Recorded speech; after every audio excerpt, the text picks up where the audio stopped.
All right, outro. We're getting this down to a science.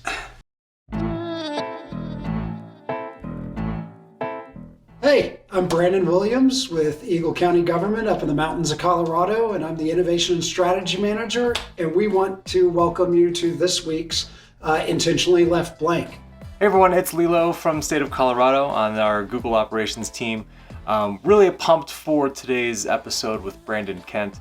I think he has a really unique take on implementation of innovations and strategies that way. So yeah, let's dive in. Hey Brandon, could you start just a little bit and tell us about, one, your role, because it's so unique, and two, maybe a little bit about how you got into that role. Sure. Yeah, absolutely. So my current role in the state of Arizona essentially is the Statewide Google Champion, which really is a fancy way of expressing that I'm the program manager for all things Google in the state of Arizona. How I got here is relatively unique. I transferred from working at GoDaddy into the Strategic Enterprise Technology Division for the state of Arizona as an engagement manager. I worked as an engagement manager for roughly 3 years with a portfolio of roughly 25, 26 agencies, helping with whether it be project oversight or engagement on IT implementations, IT strategy, so on and so forth. Just before moving into or applying for and getting the position I'm in now, I had the pleasure of working with the Department of Health Services out here on implementing a large IT licensing system for medical marijuana. Through that process, we actually helped them through the procurement process to actually understand how they could save upwards of $20 million by taking an innovative approach in the way that they were going to implement the system versus going towards a proprietary solution. That's super cool. I mean, that's actually a really cool trajectory to get into. Essentially what sounds like just like an extension of what you were doing before, except now that you're hyper focused on a single platform for all of your agencies, which I think is super cool. So in your role right now, what is something pretty cool that you are currently working on? I think one of the things that excites me the most is really around just the transformation aspects of what we're doing. Shifting from predominantly a Microsoft Office world into a Google Workspace world is a huge change for people. One that we really recognized here in an aspect of change management that really required what we call leveling up the average user, right? So we really went through and looked at it from the standpoint of, we don't just need to give individuals training one time. We need to make training an ongoing opportunity for individuals, whether you're having that cycle of employees coming and going. You have individuals that are kind of going from that beginner level aspect, coming back through the second time and looking at it in a little bit different of a lens and looking at it from more of the intermediate aspects of it. So we really built a robust certification process in the state of Arizona around Google Workspace. We call this our Google Guru program. We're currently running through our third semester of this. Each semester runs roughly 3 months. We go through one application per week with essentially a break right in the middle of that. I'm fortunate to have a very talented individual who has a background in radio broadcasting. So amazing voice, amazing presentation, very captivating, right? Training can be very boring at times. So going to training and having that individual that helps to make it interesting, help you pay attention, and help you kind of retain the knowledge in the way that he delivers the program and the information is actually leading to quite a bit of success for us in the state of Arizona with the aspects of kind of making that transition. Fun fact there is, through this, we've actually seen a pretty large jump in the percentage of adoption from individuals that were using applications like Google Sheets before and then going through the program. We actually statewide at this point have about 66% of our users that are leveraging Google Sheets on a weekly basis, compared to about 30% that are still using legacy tools in Microsoft Excel. Those are the types of things that I think really excite me, that we're helping to deliver a program that's providing that base layer of knowledge for individuals to be able to just pick up the tool and use it for their regular everyday process. And then through that, understand and be creative in saying, now that I'm using a new tool, let me look at it from a different aspect on the things that I couldn't do previously. How do I learn how to do those things? Can I accomplish those things now that I have a new tool set that I'm working with to accomplish my same process? I think it's really refreshing to hear that kind of private sector influence on approaching training, innovation, transformation. I mean, the fact that you're really approaching it from a marketing perspective, from the packaging to the engagement to measuring the actual return on that investment, that is amazing. So what if you get to use a crystal ball, maybe it's a magic 8-ball, and you shake that up and you look over the horizon in terms of transformation, innovation in Arizona, where are you moving to kind of to delve even deeper into that kind of transformation or innovation? Sure. I would say, the program really is kind of step one, right? That base layer of knowledge really kind of brings the end users and those individuals into asking different questions, right? It's not so much, how do I do the exact same thing that I'm doing in my legacy tool set? The questions, once they go through the program, really start turning into, hey, I want to do X, Y, and Z, which I couldn't do before, or I'm looking to automate my process, which is something I've struggled with in the past, with legacy tool sets, right? Here in Arizona, we as a governor initiative, we implemented something we call the Arizona Management System, which really works off of Six Sigma and lean management or lean processes. So, what we've been able to do specifically within my team is kind of help to bring in, groups of interns from local universities and help to provide those individuals with opportunities to not just make an impact, but also for the state to leverage essentially that generation's innate skill sets in all things digital in order to help transform the way that we're doing things, right? So when you look at Six Sigma and kind of the Gemba walk, right, that goes through that process, what we do is as we have end users approach us and say, hey, I'm having a challenge taking this from my legacy tool set to Google Workspace tools.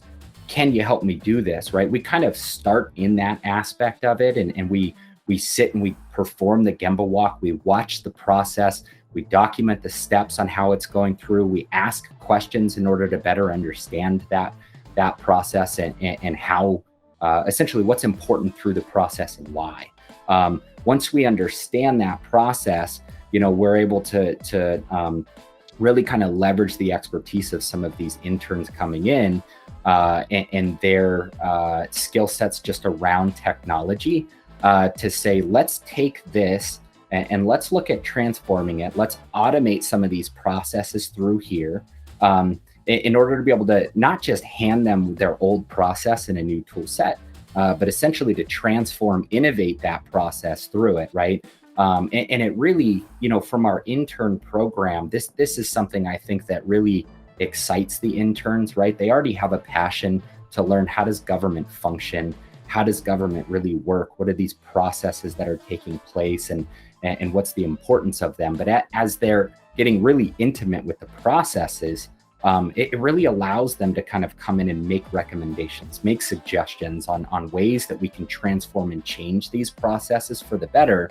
And then for your end users who generally, right, as human beings, we're reluctant to change. We love getting comfortable, right?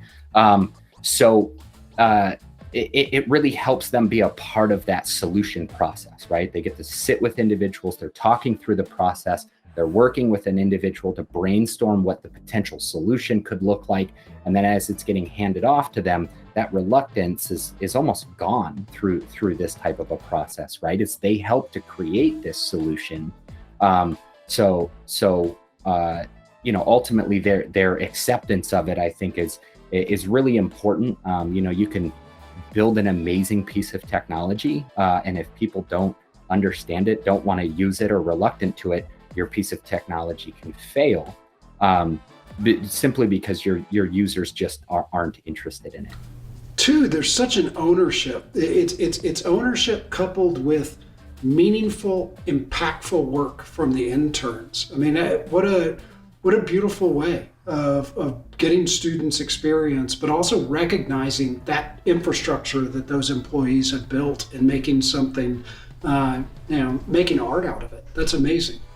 Yeah, and we've really got a great opportunity. I think we have a generation of individuals that are coming through universities at this point that have a unique interest in government functions, how things function and work. I believe that these individuals are really interested in kind of seeing some of the transformations of government. In Arizona, we for years now have been one of the fastest growing states in the nation, right?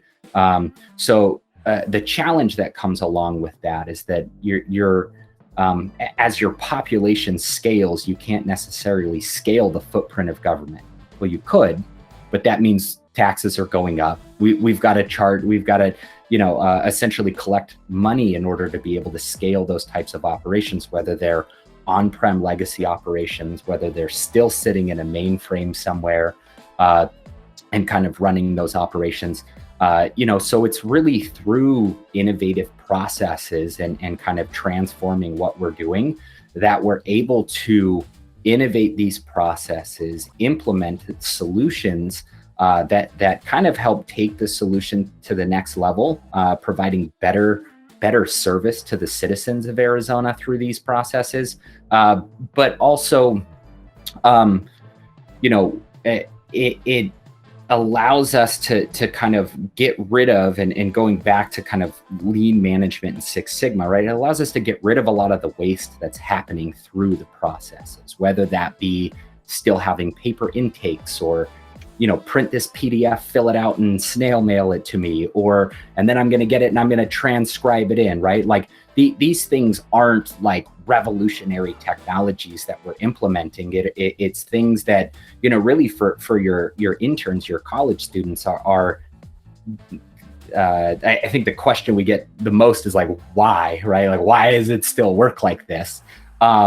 It doesn't make any sense to me. Why can't I fill this out on my phone? Why can't I fill this out on a tablet or on my computer? Why do I have to print it in order to be able to mail it in? And those are completely healthy questions for us to continue to ask of the agencies that are really here to serve the citizens. Is how are we providing solutions that really help us to meet the kind of level of service that we all have come to expect, as we generally are all Amazon users and we do a lot of shopping online, or we're leveraging and using Facebook for social media and interactions, or different social media platforms, right? Like there's so much in the private sector that's digitized in a way that is almost kind of common sense, is I think the best way for me to put it right now. That really, I think governments everywhere have really kind of struggled to just say,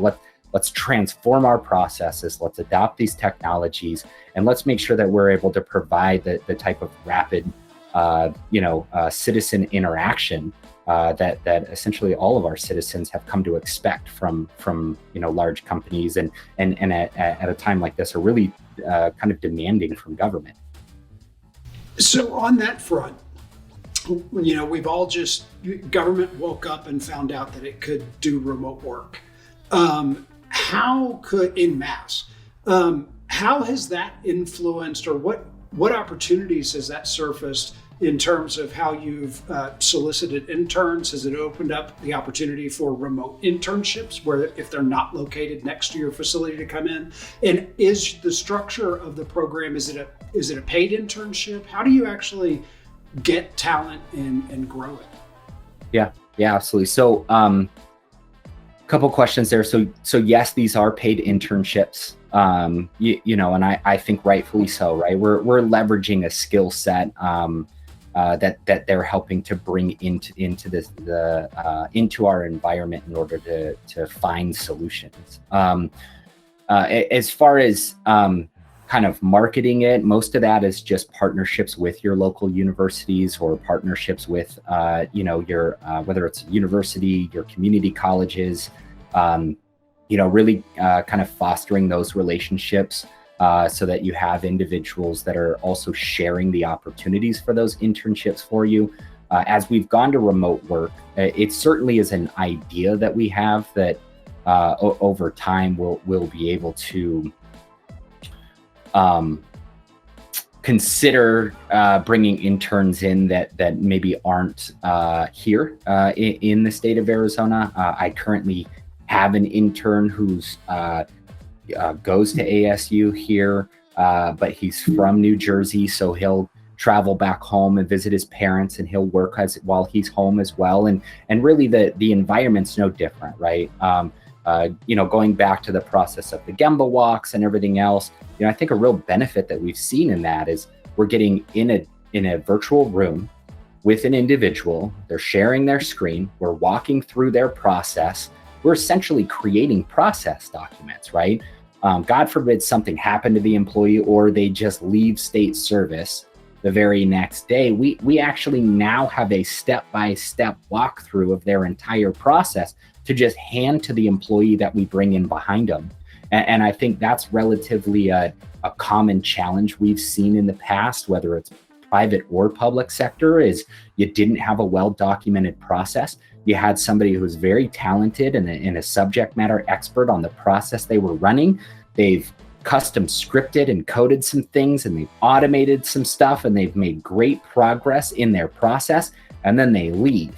And you're left standing there with this giant just wad of what is this? I don't know how to do this. You end up spending money to bring in another SME or a contractor to help you unravel it, transform the process, and build it all over again.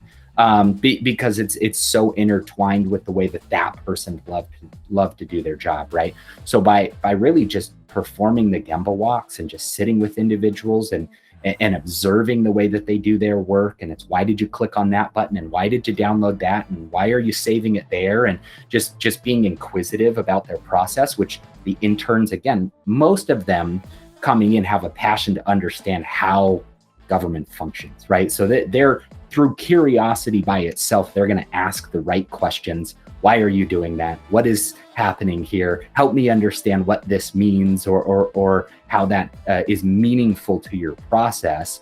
And again, through that recording, it's really kind of, at first, it's a safeguard to kind of help you say, if they leave, I've now got a recording of their process. We could walk back through this and help us not go spend money on a contractor to map the process for us and tell us what our own process looks like.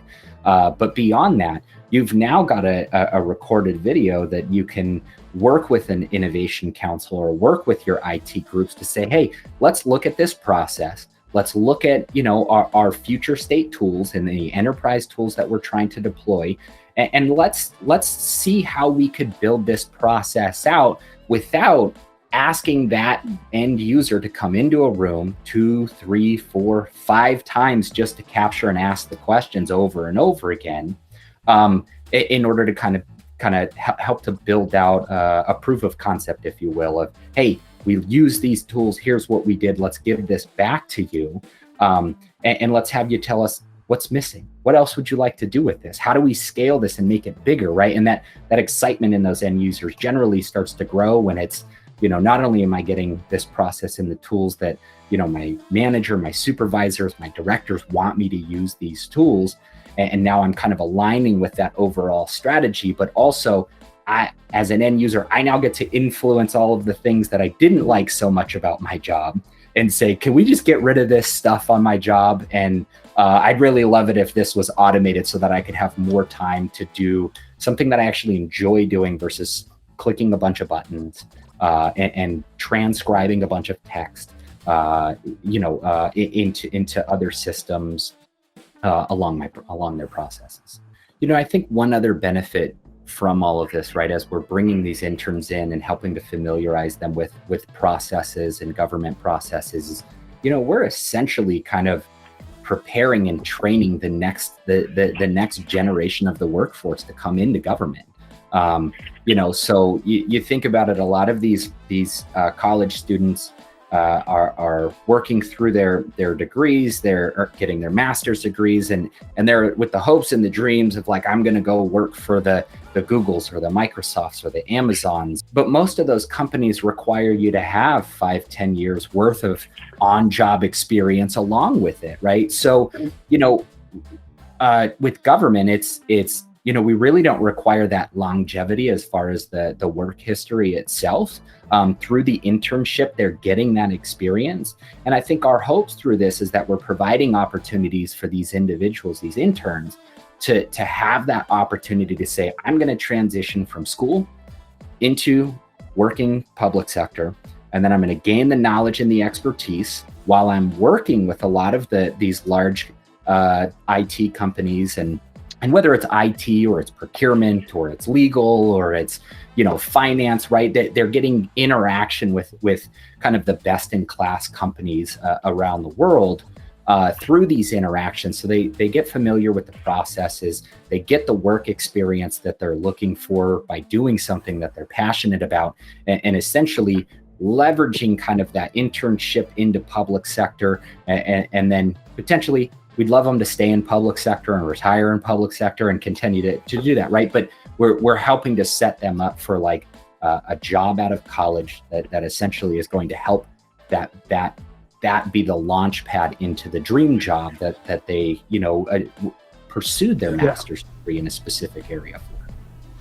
Well, and I think it's also a service to those companies, because not only are they getting somebody with experience, but now they're bringing in people who actually have an intimate knowledge of how government works, how decision making, what the actual process looks like. And so you bring in this kind of hard skills knowledge that's so desperately needed in a lot of areas that try and engage government. There's a lot of people that want to do good in government, but it's hard unless you know what the animal is and how it works.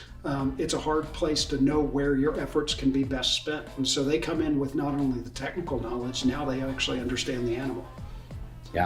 Yeah, and I think a fun story to share, right? And this aligns with kind of that virtual environment that we're in, are public meetings, right? And I think anybody working in public sector, whether you're running the public meetings, you're the assistant for the individuals running the public meetings, or you're the IT group that they're coming to and saying, we can't have people in person, we need to run a public meeting. This is a part of our standard business. How are we doing this, right?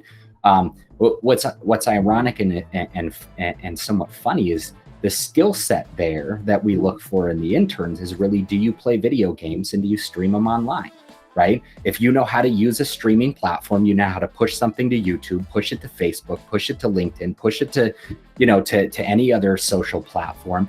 You've already gained and have demonstrated the skill set necessary for us to be able to accomplish these public meetings in a virtual setting, and allowing the public to participate in a safe and secure way, right?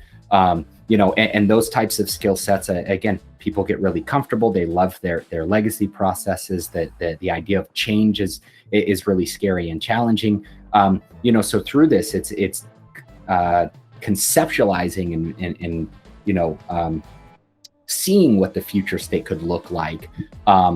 is something that's kind of a daunting task for a lot of individuals that have been around for a while. But as you bring these interns in, it's fresh perspective. The general why questions are, why aren't you just pushing it to YouTube and letting the public interact and join from YouTube, right? And you know, again, this generation grew up with technology in their hands, at their fingertips on a regular basis. So these types of things that really, you know, we feel we have to go and find a solution are kind of the things that they grew up doing and kind of learning and really doing for fun, things that they enjoy doing, right? So again, it becomes how do I take something fun like streaming my video games online, and how do I apply that into the workplace in a way that benefits the public, benefits the state, the public entity, right? You know, and really is just a win for everybody.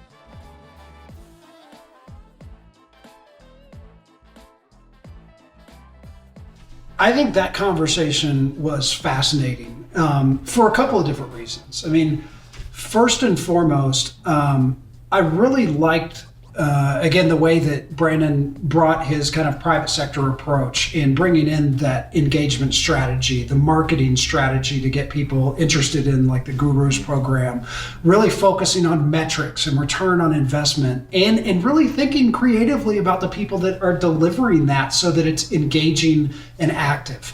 I just think that's such a great step forward for just the idea of approaching any kind of training, not just Google. Yep. I think the second thing that I found really amazing was kind of the dualistic nature of how they're approaching capturing government knowledge. You know, at the end of somebody's career, they've been involved in a process for a long time. The likelihood they're going to sit down and write what I did over my last 25 years in government it's pretty low, right? So a lot of times we just lose this institutional knowledge that's so valuable, and we end up having to reinvest, rework it, and that kind of thing. And so I think not only are they bringing in interns with fresh eyes, fresh blood, new energy around rethinking processes, but at the same time, they're capturing that mentality of the why, the infrastructure, the really methodical work that went into why that process looks the way it does today, and doing that in a way that's captured on video, could be searchable. I think it opens a lot of opportunities for government to rethink how we're capturing institutional knowledge as processes are changing.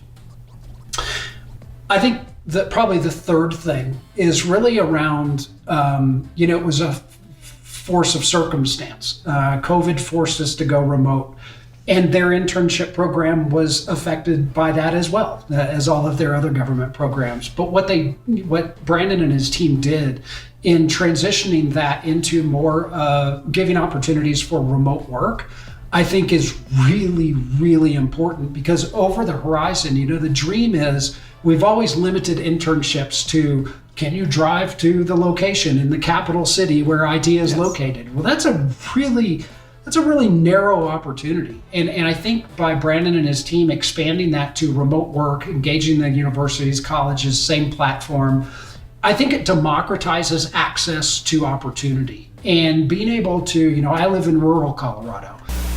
Being able to have the same opportunities for students that are located here with our community college, with our STEM high school programs, I think technology is the great equalizer there. And if they can get state meaningful, impactful work, even though they may live up in the mountains, I think that's an amazing opportunity and something that we ought to double down on. Yeah, no, absolutely. I mean, I think, well, I mean, we've, in talking about like remote work and remote government, right? Like we were all kind of forced into this early last year with the whole, you know, situation at hand, right?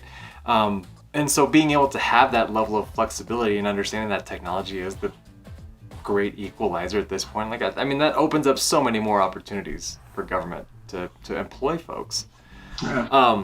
So my main three takeaways for Mr. Kent, the first one is leveling up the average user, right? So making sure that folks are knowledgeable and understand the platform that they're using in order to become highly functional, really. Not just like understanding like how to log in, but like knowing and understanding how to then take it to that next level to make their jobs easier. I think that's such a huge step forward in the right direction for like a modern government to operate. The second thing is the whole Google Gurus program that he's got going on. Essentially taking that same training, formalizing it as like a certification program, and then moving people through that program to the end where they're like certified Google Gurus for state of Arizona. Like I think that speaks volumes, because people really love certificates and being able to have like a little PNG on their signature block. Like I think that it's powerful. It really is. I mean, that's Brandon's marketing brain just really truly flexing its muscle. And then the last thing, going back to the whole concept of interns and kind of that process, I think that's so important because, Brandon was talking about being comfy at work and how folks like to just kind of like ease into becoming comfier at work and leaning on legacy processes that they forget to ask, like, well, why are we still doing it this way? It's been like 10 years. Why are we still doing it like this?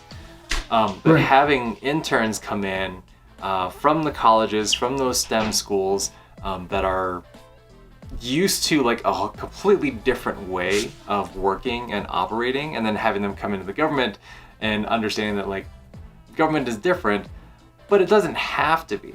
Like we can still become agile and nimble, and you just need to ask those why questions. And I think that's so huge.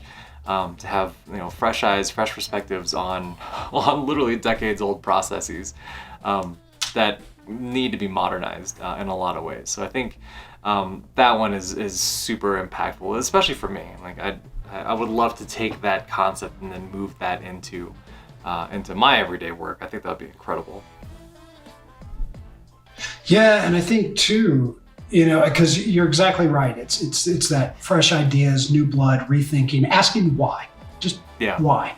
But on the flip side too, a lot of these students and interns that are coming in not only bring fresh ideas, but they're hoping to go on to those big companies, those big platforms, and being able to hand interns off that have been inside the animal, who have seen the animal of government and how it works and how it thinks, hopefully really gives the opportunity for those interns to grow in their careers in private sector with an intimate knowledge of how government works. And I think that's beneficial all around. Absolutely. So really amazing stuff. Yeah, good stuff, Brandon. Ken, thank you very much again. Hey, thanks again for joining this week. And we've got a bunch more lined up and hope to see you again next week. Thanks so much again for joining this week's Intentionally Left Blank. You know where to find us at this point. You can find us in the comments section on this video, in the community of interest for digital transformation on the Public Sector Connect community. And we'd love to hear your feedback and just kind of what you thought about Mr. Kent's insights. So yeah, we'll talk to you in the next one. Thanks.